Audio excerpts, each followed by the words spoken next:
right, so welcome to the, I'm going to call this the 11th edition of the eDuck podcast, even though we've done, I think this is 12 episodes now, but we're going to call this the 11th edition. We're going to lie about it? Is that what we're doing? Well, no, because I figured the one that we did at the opening with Steve was kind of an extra special episode. But anyway, so if it sounds a little bit different this week, that's my fault. I like how you spun that. Yeah. Different. Like it could be better. It could be, depending on what people think. But if the audio sounds a little bit like there's a little bit more ambient noise or whatever going around, it's because I wasn't too smart and accidentally dropped some water on my computer and cannot get my screen to work. Therefore, the usual program that we use for this is not actually an option today. It's deemed obsolete. So this is being recorded on an iPhone. So this is interesting. This could very well, if this works out well, be like kind of a promotional thing for the iPhone because obviously you can do podcasts on it. Exactly. And so we're going to try and see how this sounds today and get through another podcast. And it's kind of funny because before I came down here a couple days ago, I was thinking about contacting Erik and going, this would be a perfect week to, not a ton going on. We should talk maybe a little bit season preview, maybe go over some of that stuff. And then lo and behold, recruiting bombshell coming in on Friday. Absolutely. And we talked a little bit about springs. We talked a lot about springs actually at the opening, but just a really, and I actually had an article in the Register Guard today, which is Sunday, discussing this, and things seem to be moving very well in recruiting post NCAA sanctions, and obviously the addition of Royce Freeman, who is arguably the most highly touted running back Oregon has signed. Well, I would say in a long time, but I guess they signed Thomas Tyner last year, and then they signed Byron Marshall before that, and then they signed Lake Seastrunk and DeAnthony Thomas. But there have been a lot of good running backs, but this guy physically impressive. 5'11 and a half, 227. And those are legit measurables from the Spark testing, so don't take those lightly. And he certainly passes the eyeball test. Robby can attest to that. He saw him even more than I did up at the opening, but that guy he's put together. Yeah, he is a physical freak of nature almost in the way he's put together and for his size, and it's almost comparable because we talk about at the opening he was running drills with Joe Mixon, who a lot of people see as the top running back coming out of California. Yeah, they were running side by side, and Freeman was definitely holding his own against Mixon, and they were both, from the eyeball test. Mixon's got incredibly fast feet. That was the one thing I really noticed with him for a guy his size. But Freeman was there keeping up with him, and there was a lot of talk about, if Oregon was going to go after backs, who were they going to be going after? Which one did they kind of covet? And Freeman kind of became that clear choice over the last couple of weeks, especially since the interest was mutual. Over Mixon, you think? Well, I think they want Mixon. There's no doubt that Mixon has the talent, but they waited a very long time to offer Mixon. That Freeman had the offer beforehand. Freeman, it seems like he kind of had everything going on great academically as well. And it was offered by Vanderbilt and Stanford, which says something about the academics. Yeah, right. So he's definitely got, and physically.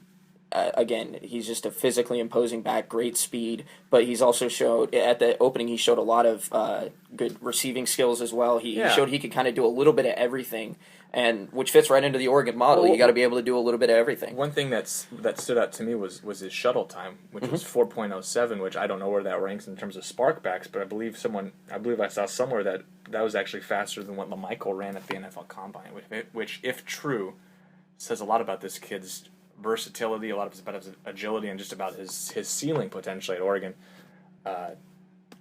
Goodness gracious, some of the things. Just looking, Steve Summers posted these side by side pictures of Jonathan Stewart and Royce Freeman, which is really interesting because I remember seeing that picture when I must have been like a sophomore in high school and being like that kid's not he's nowhere near my age. Yeah, there are very few people put together like that. And Freeman actually, I think, looks like he's about the same size, but perhaps even more cut. Like there's not as much body fat percentage on him, and he's just absolutely chiseled. Oh, very much so. Yeah, that was the one thing that kind of stood out was he was he almost looked like the kid that I saw that was kind of like that at the Oregon NFTC was AJ Hodgkins.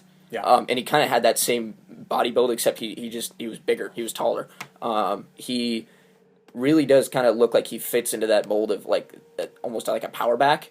But he's also, again, like we talked about, he's got great speed. He's this very versatile back. And, I tweeted this out earlier when the Freeman news came across, and, you got Byron Marshall, who's coming in, who had a great spring game, really developed pretty well over last season. And he's going to be taking. I got to assume he's going to be getting quite a few carries this year, along sharing with the Anthony. And then also you've got the excitement of coming in with Thomas Tyner, and now you've got Royce Freeman on the hook. If everything stays together, which right now it looks like, I've gotten no indication that any of these guys would be wavering. But again, similar to Arian Springs, that Texas really wanted Arian Springs. They're not going to give up on him. He's that talented. They're going to keep pursuing him until they sign on the dotted line. Sure. I got to imagine the same thing's going to happen with Freeman. There's not going to be it's going to slow down a little bit, but it's going to be up to him giving out what Morgan Mahalik was doing with Oregon and other schools, saying you can offer me, but I'm not going to go there, and kind of push that aside. If he keeps, some of these kids like to keep their options open and everything. As of right now, I don't think that's going to be the case with Royce. Yeah. But if everything stays together, what a backfield that you're looking at for upside. It's incredible. You spoke with Royce very shortly after the commitment, which I think, maybe an hour after him? I think less than that. I think it was only it was only a few minutes, I think. So you talked to him almost right off the cuff there. What did you take away from it? I mean, we've read your story, but a lot of it's hard sometimes to communicate, I guess, the emotion and kind of how he's saying things. What came across in that conversation, and how, I guess how did you I guess kind of receive that news? Well, he kept saying that it was where he wanted to go, and he was happy that that's where he knew that's exactly where he wanted to go. He was making sure everything was going to be okay. Obviously, we asked him about sanctions and whether or not that would have been what kind of a factor that played in, and you can read up on your story on the Register Guard. Please go check that out. By the way, it's a fantastic piece. Thanks, Robby. But that was kind of one of those things where what would have it done, and the coaches have done, and you're really seeing this because of how they've been able to handle recruiting over the last couple of weeks. All these players, Spring said it, now Freeman said it, that the coaches always told them, don't worry about it. It's not going to be that bad. It's not going to be that, and they trusted the coaches, and it turned out they were right, and therefore the ball just keeps rolling for Oregon recruiting-wise into the summer here. So the fact is Royce was, first off, incredibly humble kid, talking to him on the phone. Very, very well spoken, which I know has kind of become like a running joke on. Don't say that. eDuck, you'll get torn apart for that. Exactly. That's racist. But no, he's a great kid, great physical ability, and he just sounds excited to be a Duck. And again, the thing that stood out to me was him talking about how he told me a couple months ago, I want to carry the load if I go to Oregon. I want to be that every down back. But he also said coming in, he wants to do what he wants. He wants to come in, as he said, do what he does. But he also has no problem sitting there and learning from the backs above him. He said he has no problem picking up whatever he can from a guy like Marshall, from a guy like Thomas Tyner. He specifically mentioned Tyner, saying, if I go in there and they get either another back, or if I have to sit for a little bit, I'm going to pick up as much as I can from the guys ahead of me to improve. Where do you think they go from here in terms of running backs? Do you think that's it? Do you think obviously, I think if Joe Mixon says he wants to commit, you take Joe Mixon, considering he's arguably the most talented running back, in the country. But do you think they're inclined to just say we're done with Freeman unless we get a guy like Mixon, and then another guy we've mentioned a couple times, Demario Richard. We've mentioned, I think it's Racine Thomas from Alabama, who's probably a long shot to. But if he was there, he's another kid that you would have to look at and maybe make some space for. One of the things that is tricky now is even though it's only one, they do have to, they do lose a scholarship. And looking at what they've been able to put together, I mean, they've got D'Anthony there, they've got Marshall, Tyner, Benoit, Candy Benoit from last year's class, who was the 3-star back they picked up late, and now you've got Freeman. So you've got quite a few running backs back there already. Yeah. And now, but again, if Mixon comes up, is he that special circumstance? And also, you're looking ahead. They've got to do some work on the defensive line, so we've got to see how that progresses from here going forward. How many spots they're going to use there? Obviously, it looks like they're going to use the 4 spots for the defensive back. So I think that's one of those things that, especially since a guy like Mixon, it seems like is going to take his time. A guy like Thomas looks like he's taking his time. Freeman got it out of the way, and so he kind of got first dibs. He might have had first dibs regardless, almost. Right, and so I think you're gonna have to. We got to play it by ear in terms of just watching that going forward, especially with that lost spot and seeing. Okay, coming down to crunch time, if they got the shot, do they pull the trigger or not? I think they're fine if they stopped with Freeman. I think they're fine. But again, if you get a talent like Joe Mixon, a different circumstance. Can I give a kind of quasi recruiting update since I never have these? But yeah, Robby gave me Demario Richards' information, if you will, cell phone number. And I tried to track him down actually for the story because I thought it'd be an interesting angle because you talked about how he was kind of not going to consider Oregon. Oregon wasn't going to be on his list until the sanctions came out. I wanted to see where he stood after this. Well, I a number of phone calls in, and the phone started not. It just went straight to voicemail. So yeah. I don't want to read too much into that. We don't speculate, but I think that is there a chance perhaps that word was coming down that Freeman was going to commit, or maybe he's known for a while that was imminent and has kind of turned towards Washington, which a lot of people assume is the favorite. Well, and I think the difference there, too, I think there was a little bit of writing on the wall when he took that visit to Washington and he had told me on the phone I'd plan on going to Oregon right after my visit to Washington, go down there and check it out for a day. I'm still waiting to see what's happening on the sanctions. Since then, haven't heard about any contact. He did not make it out to Oregon. He changed his mind and stayed up at Washington. Yeah. And I think even then he was going to be that third back behind a guy like Mixon. Once they gave the offer to Mixon, a guy like Freeman, out of those three California running backs, he was going to be that third guy. So honestly, you can't blame the kid for, if Washington's showing more interest, he's going to go that direction. So I think for right now, Richard's not a strong possibility. But again, there's still a lot of time left in the recruiting process, and I'm more interested in seeing what happens with these other areas that they've obviously done a great job recruiting defensive backs, but I want to see what kind of what kind of importance are they going to put on the defensive line this year to try and get a couple guys in there if they can, because as we've talked about, this isn't the strongest defensive line class coming out of the class of 2014. There's a couple kids there, here and there, but you never know. Trevor Wood, who's a kid, tight end out of Arizona, he put Oregon in his top 3, so you got to see what happens with that. And, of course, Wood's an interesting prospect because he had that injury, the shoulder injury. Mm-hmm. So, really, no one's seen him play for a year. But he's got Oregon up there. Oregon obviously likes what he's been able to do and his skill set. So, watching him his senior year, seeing how he develops, and seeing what happens there with Oregon, and if he does indeed pull the trigger to go to Oregon, is another kind of fascinating development for me. So, Freeman was obviously the big get. Oh, absolutely. It made everybody, obviously look at our message boards here, several threads on just how excited people are about seeing him come in. He plans on coming back up here in the fall to actually catch a game, get that atmosphere. Similar to a guy like Laith Freck, who another offensive lineman out of Arizona. It'll be interesting to see what happens with that because he's coming up for the Tennessee game on the 13th of September. I think that's when it is. So he'll be up here. He wants to get more of that game atmosphere he saw at the spring game. He wants it more intensified, see what that's like. So there's several spots that you can kind of see pieces kind of coming together. Obviously, Mitrell McGraw, you got to keep an eye on him. Buda Baker. You're seeing where Oregon's, where they're pinpointing everything, but it's, okay, if all these pieces come together, what's left? Yeah, not to be too much of a Twitter stalker, and I try not to be, yeah. But there has been, I don't know if it's increased interaction, but lots of interaction between a number of those prospective student-athletes. Morgan Mahalik and Arian Springs, since committing, have really reached out to McGraw, to Baker, a number of guys. I think there's a couple others I can't think of.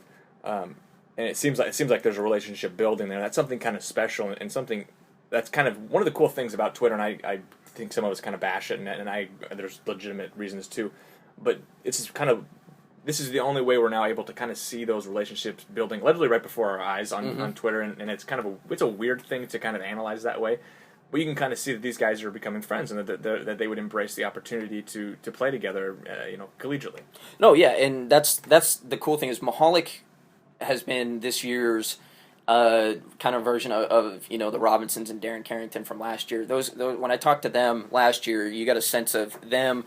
So you got the Robinsons, Darren Carrington, and Chris Cisse.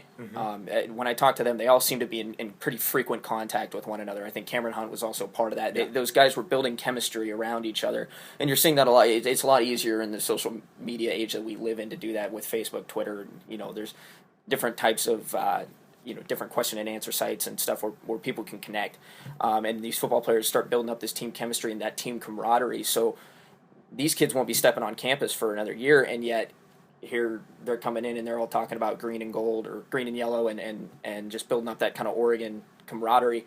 And so it seems this year Mihalik's been that guy who's been doing that all around. And Spring's starting to pick that up a little bit since commitment at the opening. Yeah. And I think the Twitter thing becomes even more valuable for a school like Oregon because these kids aren't like in a hotbed near each other. You know what I'm saying? I mean, Oregon kind of recruits nationally to all these. And so you see someone like Springs in Texas. You see guys like Mihalik.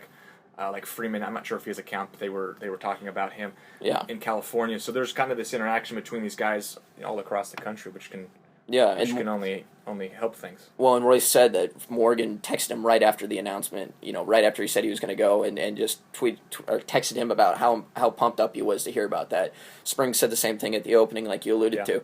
It's that thing where these guys are realizing how important it is to build that team chemistry early, because really, not only is it important to be around your team, but before you even step onto campus, the first people you're going to interact with are the people from your class. That's why what stood out to me last year was just hearing how these guys are staying connected all the time. So you had those, 19 kids coming in this year that already have built a relationship together, so that they can build on that and improve together. And that goes a long way in terms of these kids are now going to be workout partners. They're going to be living together pretty much for the next 4 or 5 years. And that's something that Freeman even expressed, that he wanted to see where he was going to be the next 4 to 5 years, and where he felt the most comfortable, what he wanted to be surrounded by, and he wanted to be surrounded by that Oregon atmosphere, is what he said. That's good to hear. Yeah. So again, it's really important, and it's got to make fans excited, the fact that these kids are already building this camaraderie, sure. And they're just going to continue to get better and get better, and that's also a sign of the coaching staff being able to kind of recruit high character kids that want to come in and win. Any other recruiting notes? You talked about Wood, and then obviously Freeman's commitment. Any other offers that were extended that you came across, or anybody you talked to this week? Other than Freck coming out for the visit, no. Kind of a little bit slow coming in, and that was kind of expected coming into the post camp season, as they like to call it. So, but we're going to see more and more developments. Obviously, nothing's slowed down for Oregon. We kind of allude to every week, like, oh yeah, it's going to get slow. Well, it never really does. So outside of that, and if we want to touch on it here, the incident with Tyree, Tyree Robinson, but I was actually going to kind of wait on that, but it is interesting from the fact that you don't want to be causing trouble. This early on, especially before camp starts and all that, it's not a good first impression. It's certainly a red flag. Yeah. And of course you're never you want to wait until we see how the proceedings progress. But yeah, it's not nothing. I think someone posted it's true. According to the reports, this occurred around 3 a.m. Nothing good happens after midnight, especially when you're in college. Very few good, and that's true. I think in everything in life.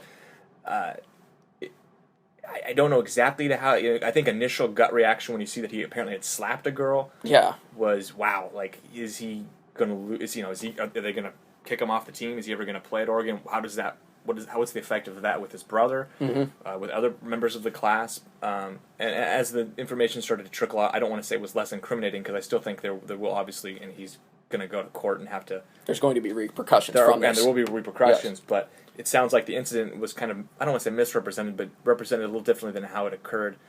It sounds like now he slapped a woman in the behind, trying in kind of an attempt to get her out of a house. Which that doesn't register in my mind as a way to get someone out of your house. I've never done that. Get out of my house! Whap! When you slap girls in the butt, usually they don't want to leave, do they, Robby? Is that what you're saying? My girlfriend's gonna kill me. No. We shouldn't make light of it because it's the implication there is not a positive one. It is, and it's just it's one of those things where the coaching staff has to pull him aside and say, you know better than that, and that's why we recruited you here, is we know you're better than that. And so you know what, kids make mistakes. This is a bad mistake, and he's going to learn from it. You hope. Remember, sure. Now with Kelly coming in, right off the bat, he had to deal with LeGarrette Blount punching someone in the face on national television. This is considerably farther down on the ladder there for Mark Helfrich's first incident here to deal with. This will be interesting to see how he sets the precedent, because I know since he's taken over, the only other incident I can think about was kind of the twit pic sent out with recruit David Bellamy and Tyson Coleman with the bong. Yeah. Which obviously was immediately removed and something he had to deal with, and he spoke about having to kind of set everybody down and use it as a learning point. This is a little bit more serious. Obviously whenever the police are involved, it will be interesting to see. This is an opportunity for him to set a precedent, and a guy who's an incoming freshman probably want to set it even harder, just so that his teammates can kind of go, okay, we're not allowed to do things like this. I know, yeah. So it'll be curious to see, and obviously with a guy like Robinson, who projects to potentially have been somebody who saw the field immediately as a true freshman, really one of the top 3 or 4 guys in this recruiting class. It's disappointing to see. And it will be interesting to see kind of how Helfrich handles this whole situation. Well, and I'm also interested in seeing it if, because obviously being basketball prospects as well, if Dana Altman gets involved in this, if there's a sit-down discussion kind of amongst several coaches to kind of discuss this. Again, this is something that you can really use as a learning tool, a way of improvement, and one would hope that the veteran guys on the team that were here while all the multiple DUIs, that horrible 3-4 week couple month stretch where Kelly, it just seemed like every day you'd pick up a paper and something within the Oregon football program went wrong, and a kid was arrested or something bad went wrong. You wonder if these veteran guys will come in and say, we don't want to start that again. And try and keep these kids on a straight and narrow path. Because at the end of the day, you're a young kid, you're in college. A lot of these kids, this is your first taste of freedom away from mom and dad. Yeah. You want to go out and have fun, and along with that comes some stupid things, and you've got to be able to kind of step back and remove yourself from those situations. You got to kind of think before you act. You got to start thinking more about that and train your brain to kind of process it like that. Because let's be honest, 18 years old coming to college, I wasn't like that. You need to kind of learn from mistakes and stuff like that. So you hope the veteran guys come in and help, explain this isn't the way we need to do things. You don't need to be getting in trouble and creating a bad, because this can affect team chemistry. This can affect a lot of different things, especially if it causes some sort of divide. I don't see how it would, but, you don't want an incident to create something like that. Yeah, absolutely. And this is a story, obviously, to continue to kind of monitor, and I'm sure the details we seem to know the details pretty well right now. We don't know how the ruling will come down or what the repercussions of that will be, either from the court perspective or also from Coach Helfrich in terms of setting, like we said, that precedent with this team. So that's one thing to monitor. And let's move on to maybe some more somewhat positive news in terms of football. And there was a number of awards watch lists that came out this week that include University of Oregon football players. D'Anthony Thomas was on 2 watch lists, and this is just one of those things that you kind of, I think a couple of years ago or 5 or 6 years ago, you'd be really excited about, but this is one of those things that was kind of not a big story. I mean, you kind of look at the response on the board, and maybe people were really excited talking about their age and where they're from this week on the. I noticed that. Yeah, no, getting a lot of texts from you this week, going like, "Oh, look at this! Look at these bold results." And everything. That was pretty fun. But it is exciting. D'Anthony Thomas was on the Horning watch list. D'Anthony also on the Maxwell watch list, which he was a finalist last year. Mariota also on the Maxwell watch list, and then Ifo on the Bednarik. That's a strange name to say. I think I said it right. Bednarik watch list for the top defensive back. I think Laird was also on the list earlier. He was, yeah. I don't recall what the award was. What's the tight end award? I'm blanking on it right now, but he was on John Mackey, is that right? I'll say yes, but I can't confirm that. I've got a computer in front of me, but I'm not going to look it up because I'm lazy. But this is the important thing is just you're seeing it's good to see offensive and defensive both getting that recognition, because obviously with Oregon the perception still is, I think, a little bit nationally that it's just an offensive program that's just going to outscore you. They're the Phoenix Suns of college football essentially, but seeing a guy like Ifo get that kind of a recognition really kind of speaks to how improved that secondary was last year and how well they picked each other up after a guy like John Boyette went down. Sure. And so you're seeing a lot of that recognition come through. Hopefully they can build on that heading into this season. They're definitely going to have their opportunities, but again, you never know with injuries and all that stuff. Everyone thought, yeah, exactly. Knock on wood. It seems to happen every year. It's just a part of football, but at the same time, really cool to see that some of these guys are getting that recognition because they were able to step up when they were called upon. And it speaks volumes about the Oregon system and the way that it's able to kind of bring these athletes in and get them experience enough that they can step up when they need to.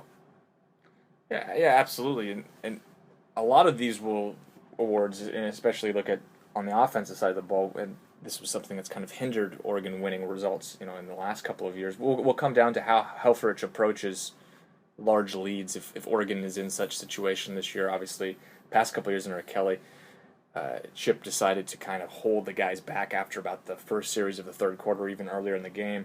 Those numbers then kind of start diminishing a little bit. And I know Kenyon Barner might have had a better chance of winning this past year if it wasn't for the fact that he probably played maybe like 6 quarters less than Monty Ball did. Yeah, it seems like he really played 6 full games all year, given that he was out in the third quarter in a lot of. Well, and he almost played 2 games against USC, so I guess it all adds up because against USC he ran for 300 something yards. But it will be curious to see what the national perception is, and is Helfrich somebody? I doubt he will be, but is he someone that sort of caters towards these awards a little bit and places guys a little deeper into games regardless of the outcome? I don't think he will be, but that'll be something kind of to think about as well, going into this season.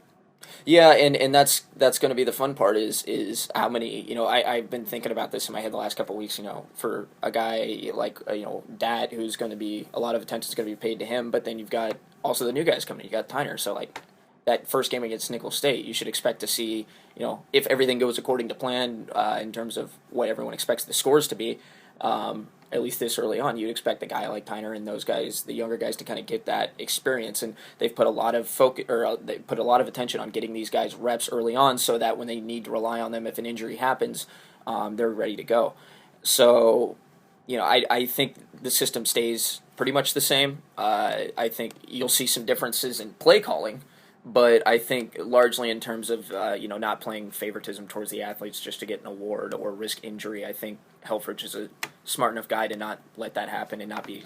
It almost sounds like greedy. But I felt stupid suggesting it, but I thought it was something to sort of consider, just because it had been such a definitive part of how Kelly operated in terms of just these guys play. Okay, we're up by a certain amount of points. Let's get them out of the game. We don't want to risk injury. We don't want to we don't want to kind of run the score up, if you will. Right. Yeah.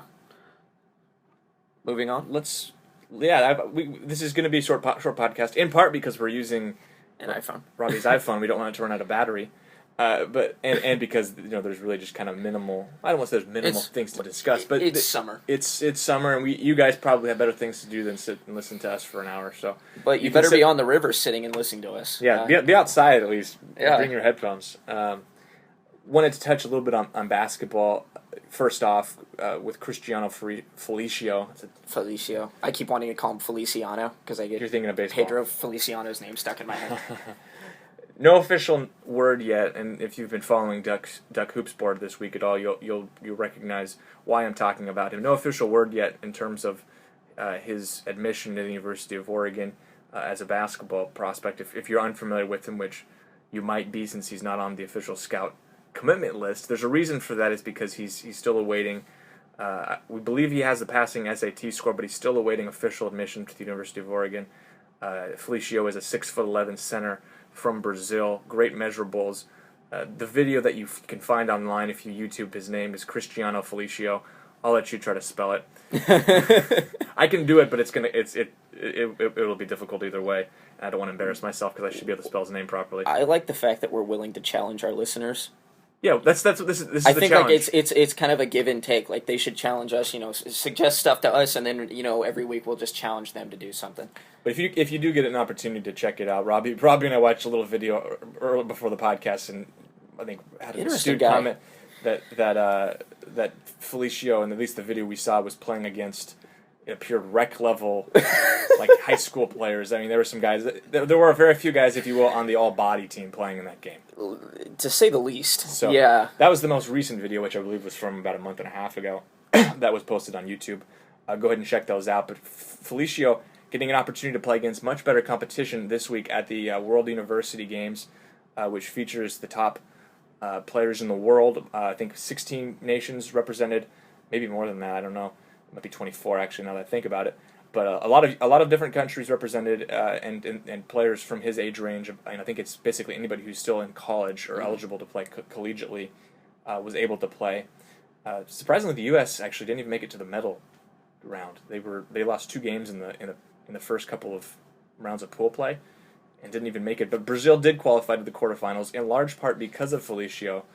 So should America basketball be scared for the future here? I just don't. I looked at the roster and I didn't see a lot of star power. If I'm looking ahead at 2016, 2020 in the Olympics, America, that's our sport. Come on, like we can't lose that. Naismith made the sport. It's literally an American sport. Exactly. But Felicio played very, very well in the 5 pool play games. And there's a post on, I believe it's titled "Felicio Dominating World Games." This is on the Duck Hoops if you want to read for more information. But in 5 games in pool play, averaged 15.8 points per game, 7.4 rebounds per game, 1.4 blocks per game. And I think the most exciting thing was that he shot 35 for 49 from the field, which is 71%. It was actually better than that before his final game where he shot, I think it was like 3 for 6. So that actually hurt his... And shooting 50%. 50% just dropped him. But really established himself against better competition than he was playing in the rec league, I think. Yeah, I would hope so. And maybe he's one of those guys that, he plays up to his competition. That's yeah. Well, and in the video, if you do get an opportunity to check it out, he does show, for a guy who's 6'11" and his size, he does show good ball skills. Puts the ball on the floor, able to to make some jab steps, some rocker steps, move around guys and take it to the rim. Of course, the guys he's playing against probably aren't elite level defenders. Right. Well, we talked about that, and also what I liked about it is it seems like he has no problem going either way, left or right. Yeah. And that's for a guy that big. Obviously, guys that big aren't known for ball handling skills, obviously, because that's not their role on the floor. But the fact if you got a guy who's that big that can maneuver as well as he can and also go right to left, gives you so much more versatility for a guy playing at that level and playing at Oregon. Yeah. Where they're going to be able to spread the floor a little more, and he's going to have those lanes to drive to the hole. That gives him another weapon. Yeah, and it would be curious to see, and I'm hoping video will arise from these World University games, because it would be interesting to see how he was scoring his points, because we look at the shooting percentages, which are absolutely remarkable. Mm-hmm. I think it's safe to assume a lot of those weren't, maybe it's not, a lot of those probably weren't on drives to the basket. How much of a part of his game is that going to be? Was he, a beneficiary of having good guards around him that found him, close to the basket where he could simply lay it in or dunk it, or was he creating for his own? It would be really interesting to hopefully some video arises from that. That would be, I think, probably the most valuable tool in terms of kind of evaluating where he fits in. I think, regardless of that, I think you have to consider him a guy who will be a big contributor, and that has, I think for myself, very high expectations entering his freshman year if he's able to gain admission. Now, I want to hear your opinion on this too. One of the most important things I thought last year for Oregon, and part of their success was the fact that they had guys that could collect the offensive board. They had guys that were second chance points and all that. Yeah. Do you think he's going to be able to step right in and fit right in with that? Well, it was interesting watching his. He averaged 7.5 rebounds a game here, which isn't a huge number, but you also have to consider. I think he was only playing about 22 minutes a game. Brazil seemed to be playing pretty much everybody on their roster every game at least 10 minutes. So it was. Minutes were kind of sparse, but he was their leading scorer and leading rebounder. Watching the video, you commented and I saw it too. He kind of got bumped out of the way a couple times, and you kind of made you wonder. And he didn't really box out. It was more just, I'm 6'11", you're 6'5". I can jump over you. I'm gonna go collect the rebound and then lay it in. Yeah. It'll be interesting to see what type of a rebounder is. I will say today he played against Canada in their quarterfinal game in which Brazil lost 88-77. He fouled out and only had 2 rebounds, and Brazil was out-rebounded 47-27 by Canada. I should hedge that by saying, however, that Canada was pretty loaded. This is the team that beat the United States, and knocked them out of the medal contention. In the front court alone, they have Kyle Wilcher, Jordan Baczynski out of Arizona State, Dwight Powell of Stanford, and Melvin Ejim, I think it is, of Iowa State, all of which are double-digit scorers at the D1 level this year in the front court. So those are, it wasn't like he was going against a bunch of rec league guys. So this is high quality competition. Actually, 2 of those guys are guys he'll see this year in the Pac-12. But you do bring up a good point there. That's so much of it. And where do those rebounds come from? I think Mike Moser's a guy, obviously, who he averaged double-digit rebounds at UNLV his sophomore year when he was there. Do his numbers kind of rise back up like that? I think they probably will. Waverly Austin wasn't a particularly good rebounder. I don't know. But maybe with a year under his belt, maybe he see better. I think some improvement. For him, there's concerns there. I look at a guy like Jordan Bell and Ben Carter. Both of those guys are guys who I think will be good rebounders. Bell, obviously, really athletic and can jump. They might be looking to, kind of rebound as a unit more. We'll see. Dotson was actually a pretty high percentage rebounder as a freshman this past year. It'll be curious to see. I don't. Looking at the numbers and having watched a little video, of course it's a small sample size, I don't see him as a guy who's an elite rebounder. No. I see him as a guy who's probably more skilled around the basket, and we'll get. I think if he's eligible, I think he'll be likely a double-digit scorer, maybe like a 5 rebound guy, maybe sort of Tony Wood's numbers at least as a freshman. Well, and see, that's what since Oregon plays kind of that collective unit ball, like you were talking about, that's really probably all they're going to need from him. Sure. Because that's just going to be big if they can get everyone else to contribute. But also, what might be innate, and just thinking about the way that games changed over the years, how the reliance on centers has become less and less every year. You're seeing guys that probably have the height and all that, but they don't have the bulk. They're not big, heavy, bang down low centers. There's not that many of them anymore. And so if you're relying more on athleticism, you're seeing that Altman is recruiting more to athleticism. Sure. It's nice when you have one of those guys that I always liked Bill Laimbeer, a guy who had no problem throwing an elbow or taking someone out. Just that whole Pistons roster. Exactly. Rodman the same way. A lot of those guys, they weren't down low, but they you were going to catch an elbow to the gut and it was going to hurt. And so I'm not saying I want guys going out there and hurting, but I like to see a little bit more of that strong, tough center out there, because you're going to be the guy, especially in this day and age in the college game. If you have a player like that, you're going to have a lot of an advantage over offensive rebounds, second chance points, or just being able to kind of dish the ball back out and get a lot of different opportunities to even spread the floor, because centers like that come at a premium nowadays, and they can become they can be a very big weapon for you if you can get it. Yeah. Absolutely. I don't necessarily see Felicio in that light personally. Right. I think Austin might be closer to that. He's kind of a butcher. Yeah, he's a little bit bigger, bulkier dude. I'm not sure that's by decision or if that's by lack of coordination. Not to be critical of Austin, but there were times where you kind of watched him and you're kind of going like, did he try to hit that guy really hard, or was he just going for the block and missed? Well, I don't want to be too. I think their front court, if he's able to gain admission, is going to be much better than a lot of people probably projected after Kazemi and Woods both departed after their senior years, and of course you can kind of include Singler and Emery as guys who were a big part of the rebounding numbers this past year. Yeah, exactly. So I'm excited to see what he can do. I want to see more, like you said. I want to see more video of him. I want to see those post skills, but seeing what he was able to do, at the top of the key, that was just enough for me, the light to go on in my head, going, okay, yeah, this kid's going to be able to be used quite well within Dana Altman's system. So yeah, and with your endorsement, you obviously follow the team a heck of a lot closer, being your beat, and trust your opinion on that. So I expect big things from him. Yeah, and of course, keep coming back to eDuck and the Duck Hoops board this week and following weeks to see how Felicio's performing at the World University game. And hopefully at some point we'll have some finality to whether or not he's able to become eligible to play at all, and whether or not Joseph Young, the transfer we talked about last week, and obviously if you didn't catch it, big-time scoring guard from the University of Houston who decided to transfer to Oregon, has 2 years of eligibility, is waiting to see if he's able to earn that hardship waiver, in which case he would be immediately able to play. Keep going back and seeing if those guys, if there's any finality there, if we can kind of add them to the roster, if you will, for this year's season. Well, and if they get that, if all those pieces come together, you've got to be thinking, there's got to be a lot of hype around the Oregon program next year, especially given what happened last year and seeing all that improvement under Altman. The Beavers, almost like Kelly, he set the tone his first year and then was able to kind of keep building on that. So, your expectation for Oregon basketball is now higher than ever.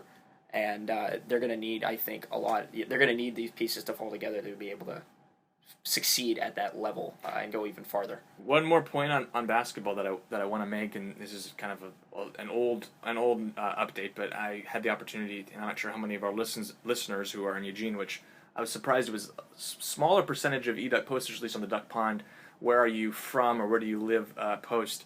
More of them seem to be from the Portland area, the PDX area, than from Eugene. But of those who had the opportunity to come out to the Northwest Christian Barnstorming event, which was a huge blast, if you were unfamiliar with it, it featured many. Actually, I have the program, I believe, right here, and I'll hand it to Robby, and he can look and see who was there. But Luke Jackson, the head coach at Northwest Christian, and if you guys were unaware of that, he has recently been hired. Pretty good marketing play here. Brought in a bunch of his former teammates and former Oregon basketball greats. You can look at Robby's looking at the brochure. We had Aaron Brooks, Luke Ridenour, Jordan Kent played. Bryce Taylor looked incredible. The reason I brought this up, this is a fun event. I think they'll probably try to do it next year. Mm-hmm. Oregon commitment, and I'll open it up so we can look at the roster. AJ Lepre took part from Sprague. Yeah, he's an Oregon commitment. First time I had an opportunity to see him play. He kind of reminded me of is Drew Wiley. Really? From a few years back. Yeah, I remember. He's pretty tall and lean. He of the high school athletes, and he was the only one who's a Pac-12 level recruit on that list. Long arms. Has long arms. looks the part. Very, very skilled. Has a great looking jump shot. Unfortunately, Jordan can't beat him up. Oh, really? Jordan, yeah, and he kind of shut him down in the early parts of the game. That's not fair going against an Olympic athlete. Olympic-type athlete. Jordan took the game a little more seriously than I think some of the other former Oregon Ducks. I'd like to see the final line there, but he was all over the place, and AJ was unable to shake him at least early on. I think AJ had something like 9 or 10 points, but had an opportunity to watch him play. I don't know how much he factors into this upcoming year's rotation in the backcourt. Obviously, they've got guys like Damian Dotson, Elgin Cook, Jaleel Abdul-Basit. I think I'm saying it right. That's also a junior, fun name to say. Also a junior college transfer. Joseph Young, if he's eligible. Dominic Artis and Jonathan Lloyd in the backcourt as well. So a lot of different players there. I don't know where he factors into it, but I think you watch him and you can kind of say, hey, he looks like the cream of the crop. At least that was playing in this game. And as I said, this was maybe not the most elite level group, but was a good opportunity to see him play. So. Will be interesting to see how he factors in if he indeed redshirts or plays this year. Oh, yeah, and I'm sure it would be fun if we had a chance in the future here to probably talk to Luke or talk to a couple of these guys and see what their opinion is on him, just to see, get kind of a first-hand knowledge from those guys. Cause obviously, look at you, because I think I could arrange this. All right. Well, okay, challenge. You mean challenge? Yeah. I think I could do it. I think I've got a contact in the Luke Jackson camp, so we'll see if I can get an opinion. If Luke has an opinion, I'm sure he probably does. I have no doubt that you're going to be able to pull this off. So that's my challenge for next week. All right. I do want to mention that NCU also sent out, and we're giving NCU, this is now the NCU podcast, but NCU also sent out their updated roster, and they have added 2 former Oregon players to the roster. Austin Kemper, who just transferred, and former walk-on at Oregon, Colton Baker. So if anybody was curious as to where those 2 Oregon basketball players ended up, that is right down the street. Where they are, yeah. They didn't have to move. I think they're probably staying in the same... Probably at the same apartment. Probably the same apartment. Just wearing more blue than green and yellow, probably. That's probably right, yeah. So, but yeah, interesting. Obviously, a lot of great things happening on for football. Recruiting-wise, a lot of good things happening for basketball right now. Keep it with eDuck. I seriously doubt, I was expecting it, but I seriously doubt there's going to be a shortage of recruiting news now for the rest of the summer. There's going to be a you don't get your real summer now. That's okay. I wasn't planning on having one anyway. So we'll keep you updated on everything there, and kind of as more recruits roll in. Obviously, we're going to get more of a clearer picture over the next few weeks of kids that'll be coming in for official visits at the games, and seeing which players, again, now that the sanctions and everything, which players are they going to be able to choose? Which ones might be that they've been looking at in the past that they might go, we might not be able to bring them out. So that'll be the fun part about seeing this as this kind of rolls along into the football season. Of course, I think fall camp's about a month away. February 5th is the opening media... February. February. I was thinking NLI Day, which is the National Signing Day. August 5th, yeah. The season's been postponed a bit. I've been in a coma, haven't I? August 5th is the first media day. I think practice starts the following day, if I'm not mistaken. Okay, yeah. So it is really upon us here, which is... And Pac-12 Media Day is coming up, so... We're going to have a load of news coming up here over the next 3 or 4 weeks, and keep it on eDuck.com. Yeah, and we're inside 50 days, so keep your countdown clocks going. It's the hardest summer, but football. I've been smelling a lot of barbecues and a lot of tailgating I've been seeing a lot of tailgating stuff as of late, so Have I'm you? kind of getting pumped up. Already? Yeah. Oh yeah, people, give it credit with the way Oregon and Oregon State have been able to, it's the only game in town, pretty much, if the Blazers aren't playing. So I'm loving the importance being put on football as we get closer and closer. It seems to start a little bit earlier every year, so it's pretty fun. So I think that's going to do it from the iPhone eDuck edition. I like that this is the iPhone edition. Maybe we'll just try to do each podcast from some sort of different form of media every week. How's that sound? That sounds like fun. So we should try and be consistent, at least with the audio quality. So I've got to work on that. I'm sure it sounds fine. So yeah. All right, so we'll leave it to Heavy Heaters to take you home. And you'll hear this on YouTube sometime tonight, and we'll put it on the eDuck forums. So thanks for listening. Always remember, leave feedback, any suggestions, anything like that. Follow Erik at Erik Skopil on Twitter. I'm at Rob or at R Boydstun eDuck. If you have any trouble spelling my last name, it's on the forums. And just keep on listening, and we'll have more for you next week. All right, thank you guys.